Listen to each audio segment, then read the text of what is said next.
Hi అండి, అందరికీ నమస్కారం. Welcome back to my channel. ఈ వీడియోలో ఇప్పుడు అందిన వార్త జగన్ ఇంటిపై దాడి అండి. తీవ్ర షాక్లో పార్టీ నేతలు. మరి వివరాలు వీడియోలో తెలుసుకుందాం. వీడియో ఎక్కడైనా స్కిప్ చేయకుండా ఎండ్ వరకు చూడండి.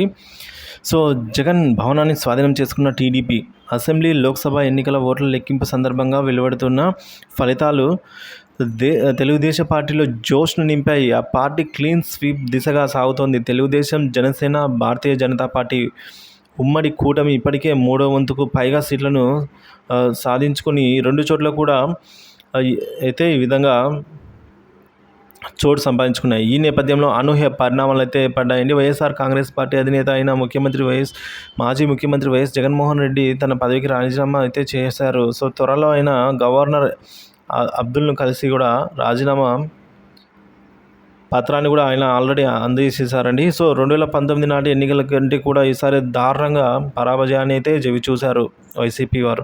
సో ఈ పరిణామాల మధ్య జగన్ ప్రభుత్వం అనేది విశాఖపట్నంలో నిర్వహించిన పర్యాటక భవనం సముదాయాన్ని తెలుగుదేశం పార్టీ తన అధికారంలోకి తెచ్చుకొని తాను మరోసారి అధికారంలోకి వస్తే ఈ భవన సముదాయం నుంచి పరిపాలన సాగిస్తానంటూ గతంలో వైఎస్ జగన్ ప్రకటించిన విషయం తెలిసిందే.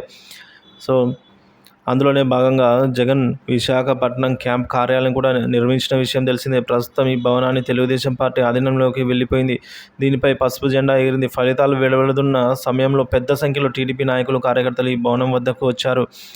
సో అందులో దూసుకెళ్లారు ఆ భవనంలోకి. ఆ సమయంలో వారిని పోలీసులు అడ్డుకునే ప్రయత్నం చేసినప్పటికీ అవేవీ ఫలించలేదు. నేరుగా భవన సముదాయం పైకి వెళ్ళిన టీడీపీ నాయకులు పార్టీ జెండాని ఎగురవేశారు. తెలుగుదేశం పార్టీ చంద్రబాబు నాయుడు, నారా లోకేష్కు అనుకూలంగా నినాదాలు అయితే చేశారండి వారంతా కూడా.